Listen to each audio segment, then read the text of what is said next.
Do you like a good scare? Do you have a dark and disturbing imagination? Then you've come to the right place. Time Warp Studios proudly presents The Shiver Show. Greg, we're about to listen to Diary of a Madman. Any advice for the listeners? Mary, I've never had the patience nor the interest to keep a diary. It seems a little self-indulgent. So it's going to be interesting to hear what's so appealing for a madman to scribble down his thoughts. I'm all ears once again. Me too. Let's go. The CBS Radio Mystery Theater presents...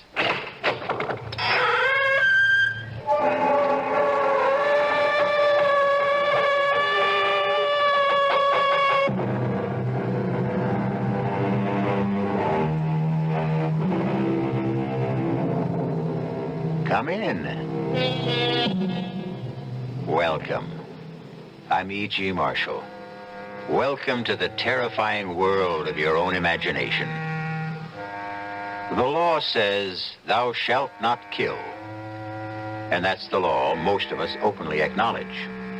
Yet, there are other laws and drives that stir primitive, long-forgotten urges, instincts, laws that raise murder from the worst of sins to the most satisfying of deeds. Please, let me go. Oh, no. I've got you now, Jim. You have no reason to kill me. We're friends. It's nothing personal, Jim. Why? Why do you want to kill me? A hawk kills a rabbit. Why? Because he has to. It's the law of nature. Frank, you're crazy. Put away that knife. I'm a natural man, Jim. I'm only obeying the law of nature. Kill me!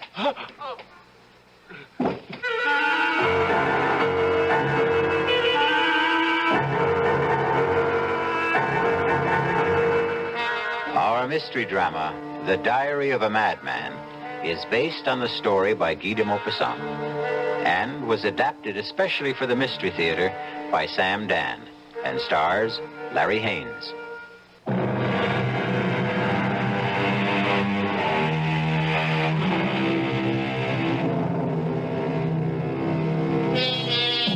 Homicide is illegal, immoral, and a mortal sin. We condemn and punish the murderer. And yet, from time to time, doesn't an entire nation rise up in righteous anger and slaughter another nation?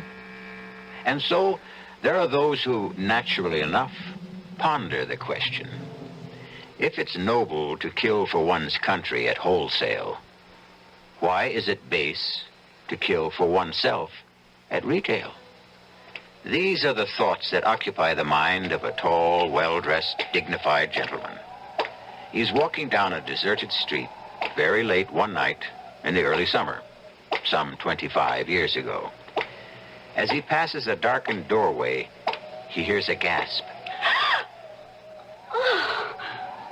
What a relief. I beg your pardon. Oh. Is something the matter, miss? Yeah. Oh, it's only you. Me? Yeah, you. I don't believe we know each other, Miss... Wilson. Darlene Wilson. Oh, my glad it's you. I'm afraid I don't understand. Well, you see, I took this job at Benji's Diner. My first night at the job. You know the place? No, I can't say that I do. We'll never go there. Oh, what a bunch of creeps. Anyhow, somebody said this street was a shortcut to the bus stop. And I was walking down the street and I heard these footsteps coming up right behind me. Well, wouldn't you be scared if you was me? Well, I suppose. Oh, I got so scared. I tried to hide in this doorway. Oh, and it turned out to be you. Well, I'm sorry I frightened you. Oh, forget it. You're just the kind of person somebody would like to see on a lonely, deserted street late at night. Really? Why? Well, you're so well-dressed. Is that all? Well, look. Is it okay if I walk with you as far as the boulevard? I guess it's pretty safe there. Yes, of course. Do you mind if I ask you something? Please do. I really shouldn't ask strangers such questions, but what's a person like you doing in a neighborhood like this, anyhow? I was looking for somebody. Down here? Yes. What kind of person will you be looking for in this part of town? I mean, it's none of my business. Well, in a sense, it is your business. It is? How? Because, I happen to be looking for a person like you. What? What did you say? Person like you. What are you talking about? You see, I have a certain urgent need. Now, listen here, mister. If I was that kind of a girl, No, Darlene. It's obvious you are not that kind of girl. Well, then, what do you want from me? I want your life, Darlene. What are you saying? No, please, get out of my way. Oh, no, Let Darlene. go of me. Let go. No, I can't, Darlene. You can't kill me. I never did anything to you. No, of course not. I don't even know you. There's nothing personal in this, Please, Darlene. I'm scared. Please leave me alone. Now, please, don't struggle. I won't hurt Please. you.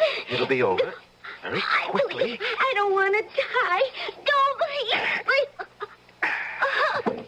Oh, why did you do that? Help me, please. Somebody, help me. Some maniac. I'm not a maniac, Darlene. To kill is to obey the law of nature. Nature commands all of us to kill.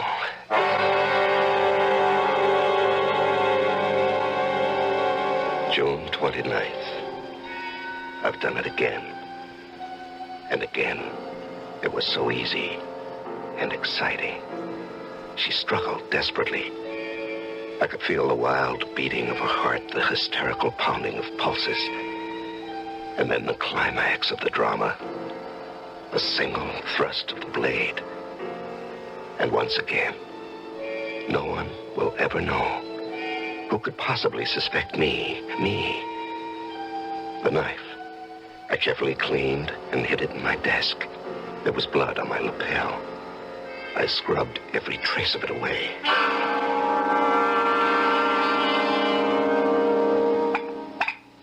Morning, Frank. Good morning, dear. Everything smells so good. You mean you've regained your appetite? Well, I don't know. I'm starved. Oh, that's wonderful. I've been so worried about you lately, Frank. What did the poet say, dearest? Come fill the cup. Well, fill my cup and my plate with doubles of everything. What's come over you? Well, I feel like a brand new man today. How was the banquet last night? Oh, the usual political nonsense. Anyone want you to run for the Senate? Well, as they say, the feelers were out. Do we want to live in Washington? Oh, darling, that was a bore. I made an excuse and left early. Oh? Where'd you go? Oh, out for a stroll. One of your long walks? Clears the mind. Doris took your coat to the cleaners. The lapels were all wet. Yes, I tripped and fell to the pavement. Oh, you didn't hurt yourself? No. I landed on some grease or paint or something. I tried to wash it off when I got home. Well, you didn't have to bother. Doris said it looked like blood. Oh, that sounds ominous. Anything in the paper? Oh, the usual mess. Plus a nasty little murder. Oh? A young girl who worked in a diner, killed on her way home from work. Oh, killed, huh? Why? How? How? Stabbed to death on a deserted street. Oh, what a terrible thing. She was hardly more than a child. How would you know that? Well, you said a young girl. Oh, she was just 18. Oh, but why? Oh, I think it'll turn out to be a lover's quarrel. Really? They picked up her boyfriend. Seems the two of them had been quarreling. A what? Oh, use of the car. Her parents say she was angry because he took it, but he claims it's as much his as hers. Well, what do they have on the boy? Well, he's got blood stains on his jacket. Oh, well, that doesn't look good. No. He claims he was out riding around and got into a fight. Oh, with whom? Well, that's the problem. He'd been drinking and can't remember where or with whom. Oh, why do we talk about these things at home, Frank? Isn't it bad enough you have to live with them?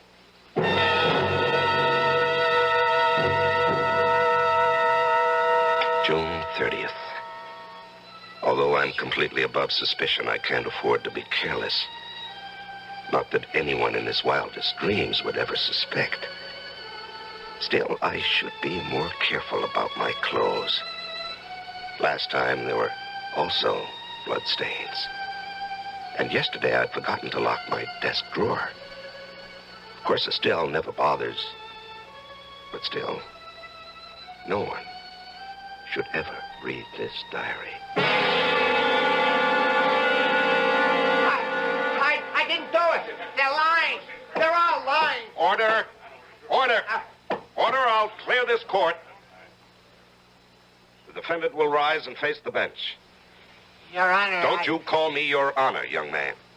By your conduct, you show no respect for the law or for this court. Judge Wallace, I didn't kill her. Why would I kill her? Why? I loved her. Young man, you're being given a fair trial. You have every opportunity to prove your innocence. Judge, please. None of them believe me. What are you saying? Everybody thinks I'm guilty. I can tell. But I was cruising around and I got into a fight. I got the bloodstains that way. I got no alibi, but I didn't do it. You'll have to be seated. And we'll proceed in an orderly fashion. Will the attorney for the people continue his cross-examination?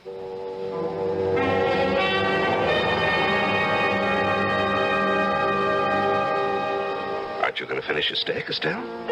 You mean you still have room for more? I'm always this way when I'm trying a case. Well, it must take a great deal out of you. Yes, especially this one. Why this one? Oh, I don't know. Frank, that boy's innocent. Estelle, that's for the jury to decide. No, not completely. It's for you to decide.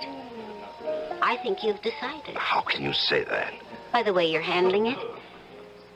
Please, Frank, you may not be aware of it, but... Aware of what? Well, you're favoring the prosecutor. Now, that's ridiculous. Well, then, it has to be my imagination. I don't understand why we're even talking about this. We never discuss my case. It's just that. Estelle, you're actually pale. What is it? I'm convinced that boy is innocent. Well, if he is innocent, he'll be acquitted. But you know that isn't true. The innocent don't always go free, and the guilty aren't always punished. Estelle, I've never seen you like this before. I know, and I just can't account for it. But I have this conviction. That boy is absolutely innocent. Darlene, there's evidence. I don't care about evidence. Now, that's irrational. Well, what can I do? I know. Don't ask me how. I just know. That boy is innocent. Well, then there's every chance the jury will agree with you. No, Frank. That's what makes it so terrible. I don't think the jury will agree with me. I had killed before. But this was the first time somebody was going to pay for it, so it was doubly exciting. I had not only killed her, but in a very real sense, I would also be killing him. He was doomed. I could tell. They were a hanging jury if I ever saw one. They didn't like the boy. I could read the verdict in their faces. And so I went out of my way to give them the kind of charge that would be as favorable to the defendant as I could make it, because I knew that nothing could save him. They stayed out a whole day, all night, and the better part of the next morning. There was never any doubt in my mind.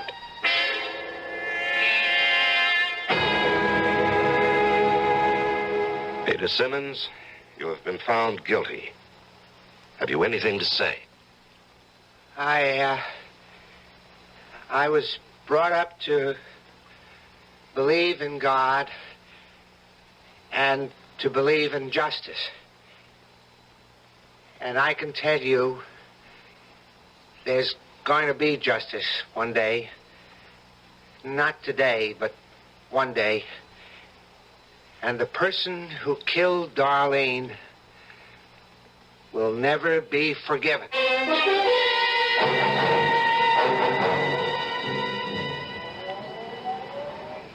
Thanks for picking me up, dear.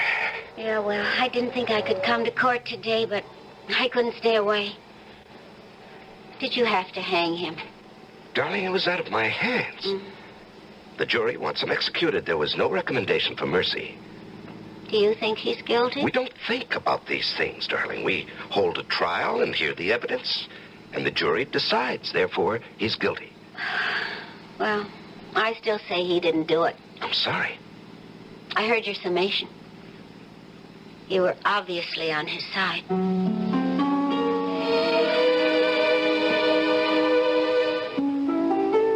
November 27th. All of his appeals ran out. He was executed last night. I understand he died very well. But it isn't as if I killed him with my own hands. And it's been a long time. A very long time since I obeyed the law of nature. I'm growing restless. Oh, honey, I took so much trouble with that chicken. You haven't even touched her. I'm sorry, dear. Oh, you're out of sorts tonight. Actually, honey, you haven't been yourself all week. You've been working too hard. I have a headache. Oh, well, why don't you lie down? No. I think I'll take a walk. Well, it looks drizzly out. Well, that's just the kind of weather I like. Well, when you decide on one of your walks, there's nothing I can say to stop you. Put on your rubbers and wear a raincoat. Yes, of course, dear. I don't want to have to worry about you.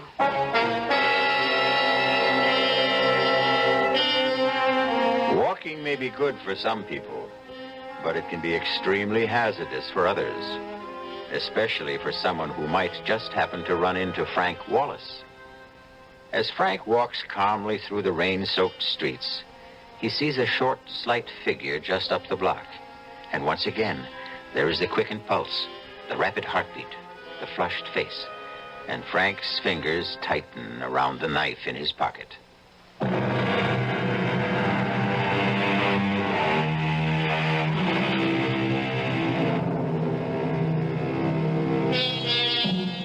Franklin K. Wallace is a distinguished judge. He's a credit to the community and an ornament to his profession. So what is he doing out late at night on a dark street in a drizzle and fog with a knife in his pocket? Moving swiftly toward a man who is walking just ahead of him. What? Hey, well, I'll be. It's Judge Wallace. Evening, Judge. Oh, it's, Jim Downer, don't you recognize me? Yes, of course. How are you, Donna? Well, I tell you, I'm having a problem. Oh? She says to me, Jim, you're chasing around. And it's true. I am. And she says, Jim, you've squandered not just your money, but mine. And it's true, I have. And she says, Jim, if you don't quit, I'll leave you or I'll kill you.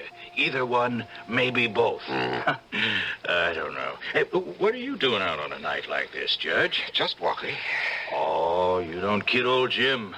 Nobody picks a night like this to go just walking. Something's up, huh, Judge? Well, nothing you'd want to write about in a newspaper, darn it. You know, Judge, I need a story in the worst way.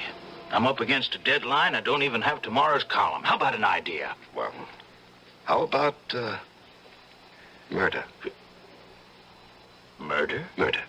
Oh, no. No, I don't think so. Why not? Oh, because it's kind of offbeat, you know? Average person isn't concerned with murder. He doesn't think about killing. Oh, that's where you're wrong, down it. Killing is the law of nature. Every living being has the mission to kill. Well, Judge, I wouldn't exactly say that. Oh, yes, everyone wants to kill. Animals kill ceaselessly every day in order to live. Birds constantly must kill. Well, yeah, but we're not exactly talking about kill, animals. or we cause to be killed for our benefit. Well, it's kind of a gruesome topic. No, killing is almost the same as creating. To make and to destroy. These concepts are the history of the universe.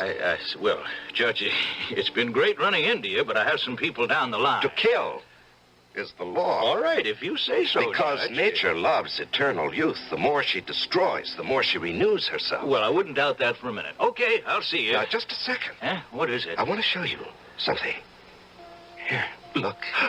Judge, what are you doing with a knife? Judge, let go of me. Are you crazy? No, I'm not crazy. We kill animals, but that's not enough to satisfy Now, wait a us. minute. Long ago, the basic need was met by human sacrifice. But now, each man must... Help! Help! Quiet. I always treated you fairly, Judge. I always wrote good things about There's you. nothing personal in this. Please understand that. It has to be done. Don't struggle, Jim. It'll be over very quickly.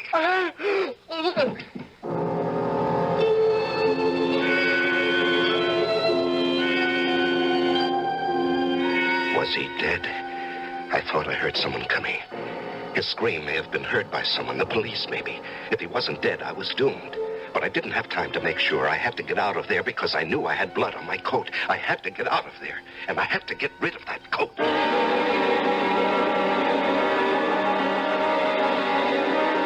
Frank, where's your coat?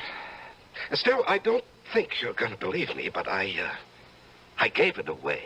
You what? Yes, you know the legend of the rich man who gives his coat to a beggar. Well, I ran into some poor derelict, and I just gave him...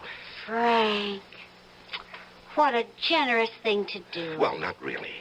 The coat was getting old, and I was getting tired of it. And I never really liked it. Oh? Let me tell you the latest news. Mm-hmm. Jim Downard, the political columnist on the Herald. Yes? What about him? Well, he was found stabbed on the street. Oh, no. Uh-huh.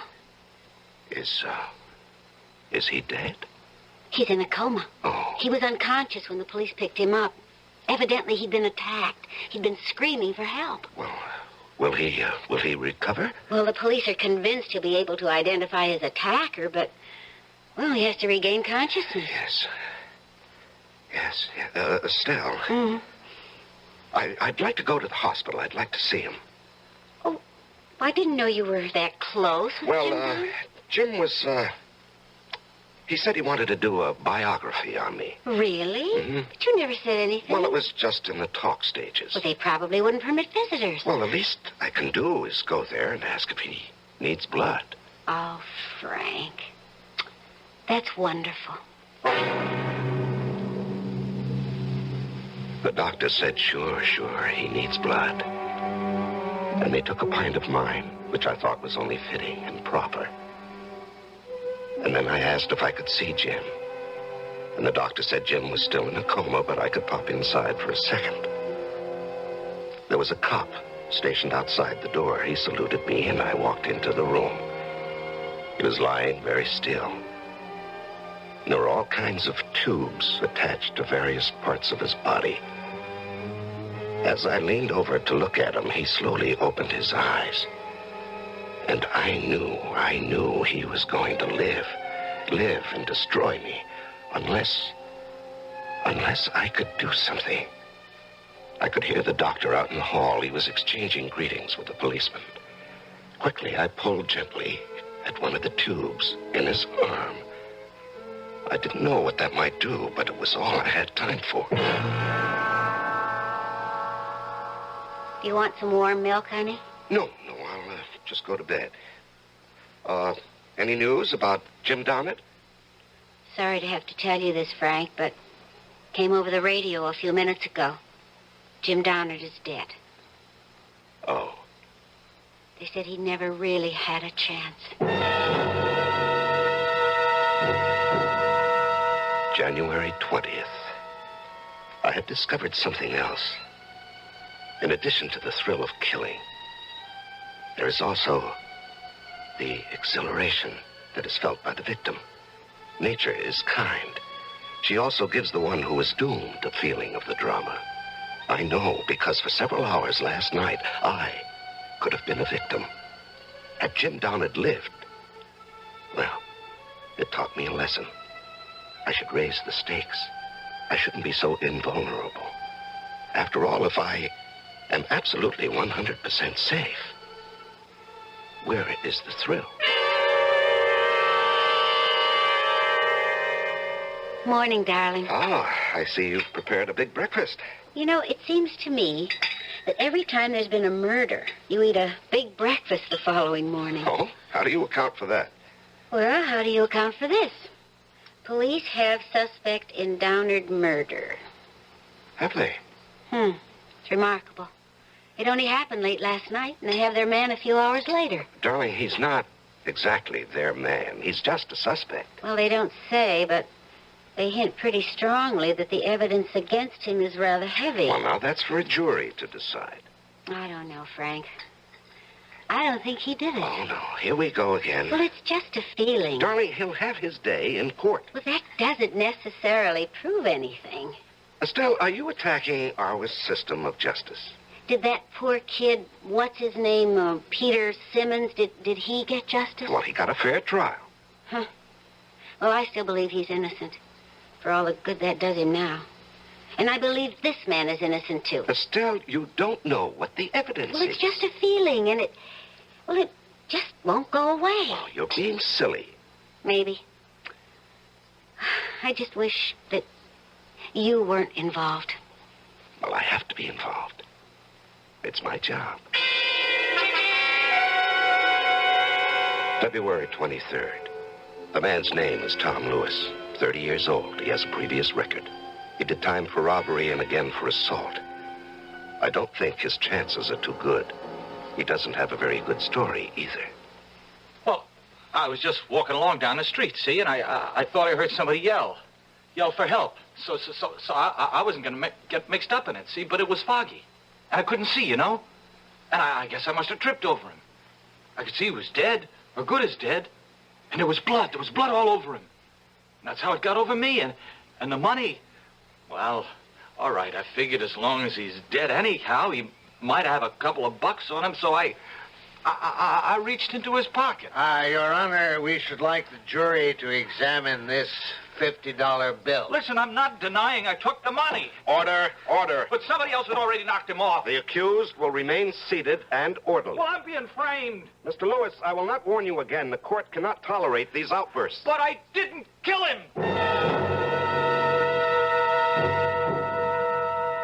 February 25. I see now each of my murders has been a masterpiece. I feel like an artist. With this difference, I cannot accept credit for my work. Well, perhaps the day will come when a man will be honored for a superlative job, such as I can do. Meanwhile, I'm not exactly being cheated. No one else wants to take credit for my work either. That's a consolation.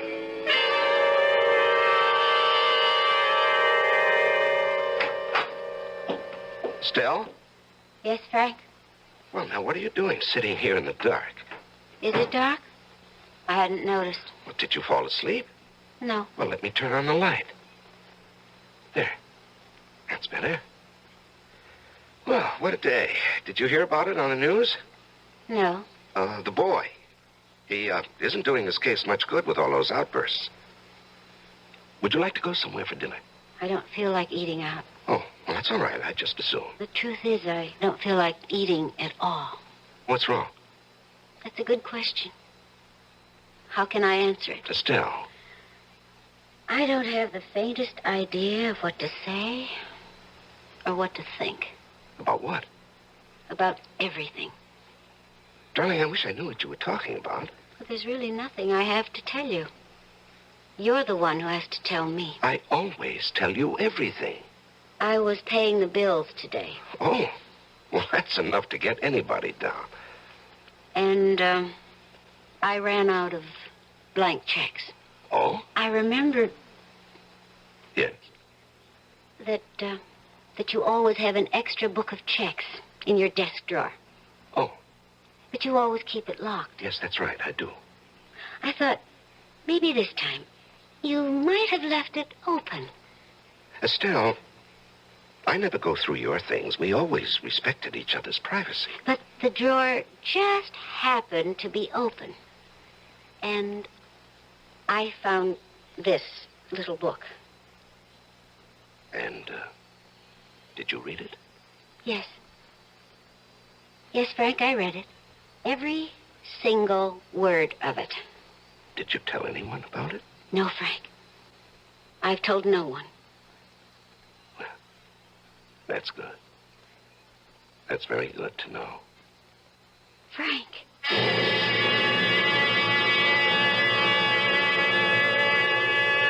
How would you like to poke innocently through your husband's desk and come up with a diary like the one you've been listening to?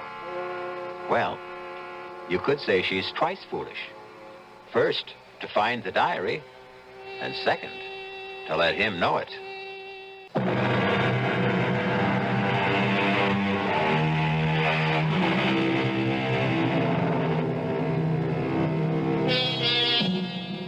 Over the years, there's been a series of particularly brutal murders. You are the wife of a distinguished jurist who has presided over most of the trials and sent the supposedly guilty to death. Now, you find a diary in which your husband claims that he is the killer. Frank, what are you going to do? What do you mean, what am I going to do? Well, you killed those people. This boy, this one who's on trial now for the murder of Jim Downard, he's innocent. No, dear, he's guilty. But I just read your confession. And Peter Simmons, who was hanged for killing his sweetheart. Well, you admit you killed her. Darling, please sit down. You're becoming hysterical. That's right, I am. I have every right to become... Estelle, please, will you listen? To what? To the truth. I've just read the truth. Darling, listen. For many years, I wanted to write a book. What? Now, will you please just listen? You don't have to say anything until I'm finished. I have been fascinated by the criminal mind. And so after a particularly brutal, apparently senseless murder is committed, I try to place myself in the mind of the killer. What does he think? The way you put it, murder is obedience to a natural law. That's poetic license, dear. What do you mean? We kill, not for gain. Oh, we think we do. We think we kill for money or for passion, but the truth is, these are just pretexts. Now, we kill because of an ancient urge. And when the urge becomes strong enough, we take advantage of any pretext that comes up. But I'm not aware of this urge. And neither am I, dear. It's been refined and civilized out of us, but there are lower types. You see, the Tom Lewises, But the Pete why? Simmons. Why what? Oh, I don't know. Estelle, do you believe that I killed these people? Well, there it was in your own handwriting. Oh, Estelle, could you actually believe me capable of murder? I don't know. It was such a shock, and I was so frightened. Darling, we've been married 20 years. Don't you know all there is to know about me? I thought I did. And then I happened to remember certain things. Like what? Well, each time there's been one of those murders, you just happened to be out walking. Well, there is such a thing as coincidence. And when that girl was killed, well, you did have stains on your coat. Oh, darling. Would you hang me on circumstantial evidence? Well, you hung Peter Simmons on circumstantial evidence. And circumstantial evidence is tightening the noose around Tom Lewis's neck every day. Do you mean you seriously believe? No. I believe you. Well, that's better. I believe you. Because I have no alternative. February 27. How could I have been so stupid? Why did I leave that drawer unlocked? I'm sure there are psychologists who would say that I want to be caught, but that's ridiculous. Does she believe me? Does she? Or do I have to kill her? Kill Estelle? No, that would be testing the law, the natural law. Can you kill a loved one? Because I do love Estelle. That would be the highest obedience to the law, to kill the one you love. Very well, Mr. Lewis. You expect this court to believe that you just stumbled across Mr. Downard's body in the dark? It's the truth. He had already been attacked by someone else. Yes. He was still alive. I think so.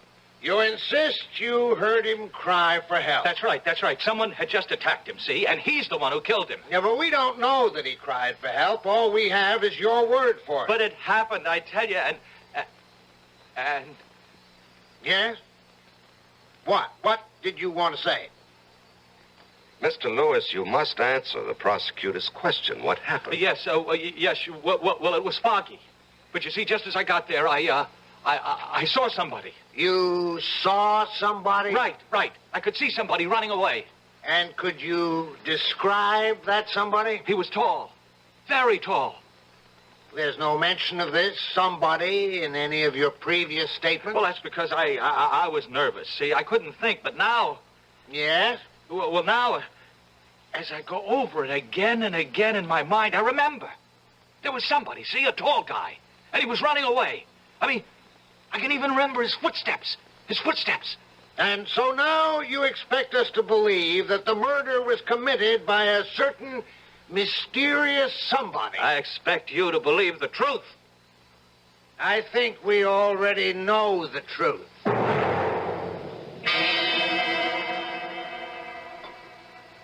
You heard about today's testimony, Estelle? Yes. He claims that a tall, mysterious stranger was running away from the scene. Yes, I know about it. I was out walking that night.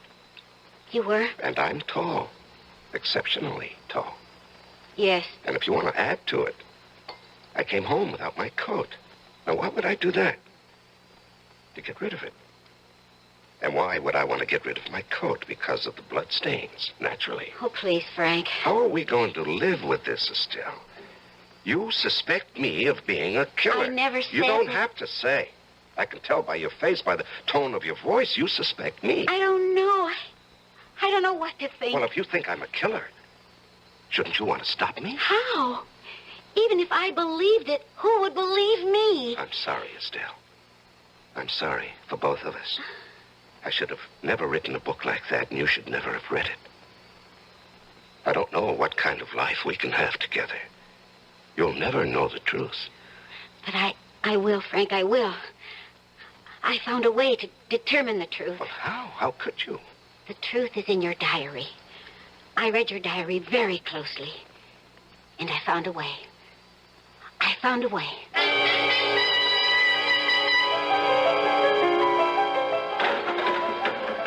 Who are you? That's not important, Tom Lewis. How'd you get in here? It wasn't easy. Now, what do you want? I want to save you. Yeah, why? Listen, I pulled a lot of wires to get into this prison. I'm the only chance you've got. Who are you kidding? I got no chance at all. Unless you can work a miracle. How are you at miracles, huh, lady? Just pull yourself together. You have a job to do. Now, look, lady, I don't know who you are, what you want, but it ain't gonna work. You have absolutely nothing to lose.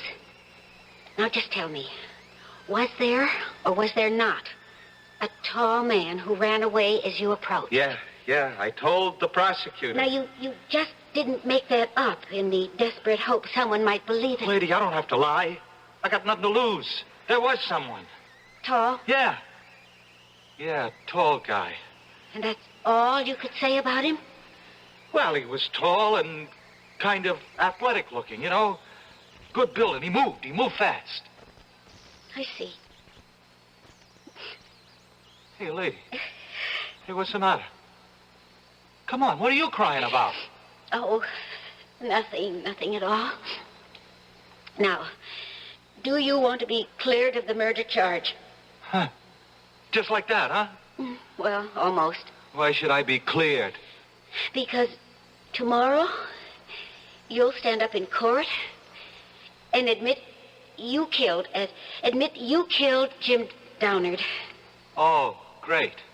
And that's going to clear me? Yes. Oh, lady, why don't you leave me alone, huh? I got it tough enough now. Do as I tell you. You mean you want me to just jump up and holler, I killed him? Yes, and then you'll go on and this is what else you'll tell them.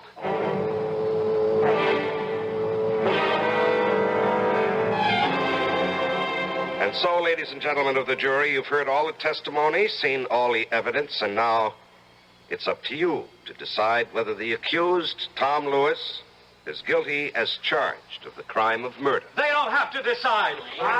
There will be order in this court. Order. I mean, what's to decide? I'm guilty. Hey, hear what he said? Order. Order. The prisoner will be seated. I'm guilty. Guilty, you see? I don't care what those clowns on the jury think. I killed him. I killed Jim Downard. I killed him, and I'm proud of it. That's it. I'm proud of it. Sure, I killed him. What's wrong with that? Everybody kills sooner or later. We're all killers, you see? I killed him because I couldn't help myself. I said be seated. Didn't you ever want to kill somebody, Judge, huh? Didn't you? I'll have you removed from this court. What do I care? I killed him. And I also killed that woman last year, you know? That Darlene, right? Darlene, what's her name? I killed her, and her boyfriend swung for it. You did not. I did. I can still feel the wild beating of her heart, you see? The hysterical pounding of her pulse. And then you stab. You stab with a knife. You didn't kill her. I killed her. And I killed Tom Downard. You can't take that away from me. Don't anybody try to take it away from me. Silence. I won't be silent. I killed because I had to. I had to obey the law. The natural law. Nature commanded me to kill. That's a lie. You're a cheap little punk. What would you know about nature's laws? What would an ignorant hoodlum like you know about nature's law? What would an illiterate clod like you know about the dark hidden places in the human soul? What would you know about the bloody imperatives of the race? I know. I killed both of them. You're a liar. You didn't kill anybody. I did. I killed Darlene Wilson, and I killed Jim Downard, and I can prove it. Right. Now you know, Estelle. Now you know I did it. And they weren't cheap little crimes of passion. They were obedience to the elemental law. You know that's the truth, Estelle. Show them the book. Show everybody the book.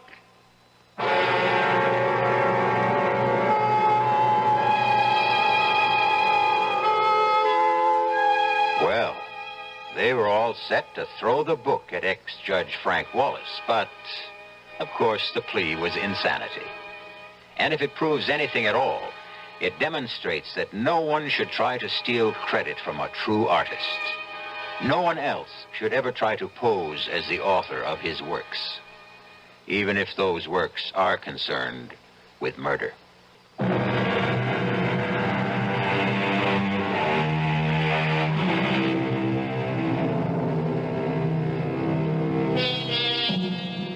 You've heard them say, murder will out. It's supposed to mean that murder cannot be hidden. The fact will eventually emerge. However, the tale you just heard adds a chilling dimension to that statement. It can now mean that murder may slumber deep inside each of us, and that one day it may find its way out. No, that won't do. Better enjoy murder vicariously with us.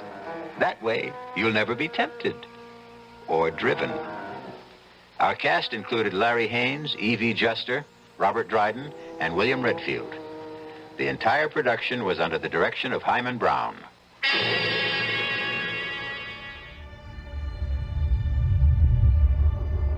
All right, we've listened to Diary of a Madman. Greg, what did you think? Well, we can't say we weren't warned. The theme is right there in the title, The Diary of a Madman. And it reminded me a little of Charles Dickens' novel Oliver Twist, where one of the characters, Mr. Bumble, says, the law is an ass. And I should point out for our American listeners that, by the way, that's the English term meaning a donkey, not the American meaning of a backside. A bottom. A bottom, a posterior. We've also discovered tonight that the law can be deranged. Yes, yeah, a sociopath or a psychopath. This was adapted from a story by Guy de Maupassant from 1886. But I remember my parents had this in a book of horror stories, and I read it at a very tender age. And the original, which this is somewhat loosely based on, to be honest. Wow, I was just horrified, but thrilled also, as I've always been with horror. And you probably read it in the original French, I imagine, Mary, did it? Or was it an English translation? Oh, no, it was an English translation with beautiful right. etchings. It had beautiful etchings. It was an extraordinary book. We weren't Yes. supposed to read it. No, that's right. One of those special books your parents kept on the top of the bedroom cupboard. I've got to say that I also read it, and I quite like the way that the radio scriptwriter Sam Dan adopted. It had a similar tone to de Maupassant's writing style in terms of the diary, that is. Obviously, as you pointed out, there are major differences in the plot, so it's just inspired by, might be the term. But in the original story, if I recall correctly, the judge actually dies aged 82, and he's a well-respected member of the judiciary, and he has a grand funeral. Whereas, of course, in this story, he gets his comeuppance. Yes, early in his career, while his career is still active. That's right. And one of the things I noticed with this in the online community is that, for the old time radio fans, many of them have credited this story to Nikolai Gogol, who also had a story called Diary of a Madman, but that's a completely different story. It was written in the 1800s also, like 1835, but it's a very different story. So be careful. We are talking about Guy de Maupassant, not Nikolai Gogol. That's a fabulous surname there. And I also recall, okay, and I have to admit, I had to remind myself, but I also recall that that when the judge's notary or clerk of court discovered the diary after this is in the book, by the way, the short story, the truth is revealed that the batty judge had murdered a little boy and a fisherman. So here we have somebody with rather broader, or shall we say, in terms of numbers, higher ambitions. Yes. Yes. And like more compelled. So he could go a couple of weeks without killing someone, and then he'd start to get the itch again. I must say that also, in terms of madness and a madman, when I was a PR consultant, I worked on a project with a psychiatrist who told me that we're all mad to some degree. And I think that's true. Possibly sanity's, the ability to control your badness. But in some ways, I think we're all a little potty, a little balmy. How can you argue with something like that? Who knows what mad means? Although we know in this case, right?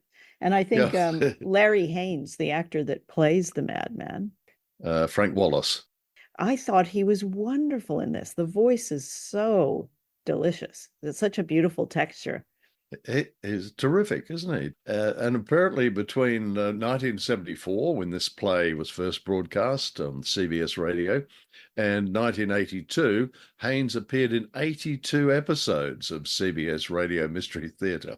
That's a good long run. That's a hard-working set of vocal cords. And on the subject of an actor getting a lot of work, Larry Haines also appeared on TV for 35 years in the part of Stu Bergman on the soap opera Search for Tomorrow. Yes. He was also in The Odd Couple too, right? That's right. Yeah, one of the card-playing guys, one of the guys that played cards with him. That's right. And apparently when he was in Search for Tomorrow, First Lady Pat Nixon called him her favorite soap opera. However, President Nixon's views on soapies are unknown, I believe. And we're not going to ask him now. Yes. Well, left our run a bit late to ask President Nixon, although he did appear in the 1968, one of the episodes of Rowan and Martin's Laugh-In. Did he? He did, saying... socket to me. Well, actually, I can't do any impersonations, let alone Richard Nixon. That's amazing. I'm sorry. So I just cry. I'm crying with laughter here, Mary. All right. Well, while you're crying, I also just want to make a shout out for Robert Dryden, another hardworking voice actor who's in this. He was in a horror story, if you recall. Yeah, I do. Yes, indeed. So as the ghost, right? So wonderful voice. Very distinctive. When you hear him, you just go, "Oh, there's Robert Dryden." That's right. I've looking down the cast list there. So there's certainly the CBS Radio Mystery Theatre was a loyal employer. It gave consistent works to people like Dryden and to Haines, but also to Evie Jester, who played Estelle the wife in this play. She appeared in 225 episodes. Now that's good, consistent work if you're an actor. Not to mention E.G. Marshall, the host of the show. The fabulous host. But did you notice that it's Evie Jester, right? Evie? Evelyn Jester, known as Evie, I think. Yes. Well, did you notice that she not only played the part of the wife, Estelle, but she also played the part of Darlene, the first person to get murdered? No. Yes. Well spotted. I hadn't realized that. That was incredibly creepy. That it was. murder. Yeah. I found that a little bit disturbing. And I've got to say that aside from killing strangers, another of the judge's annoying habits, as Darlene discovered, is that he's a motor mouth. Is he the world's most talkative killer? Here we have the judge's victims. They've suffered enough without having to listen to him banging on about killing, and I quote, "Murder is obedience to nature's law," which indeed is what that's the theme, obviously, of the original short story by Guy de Maupassant.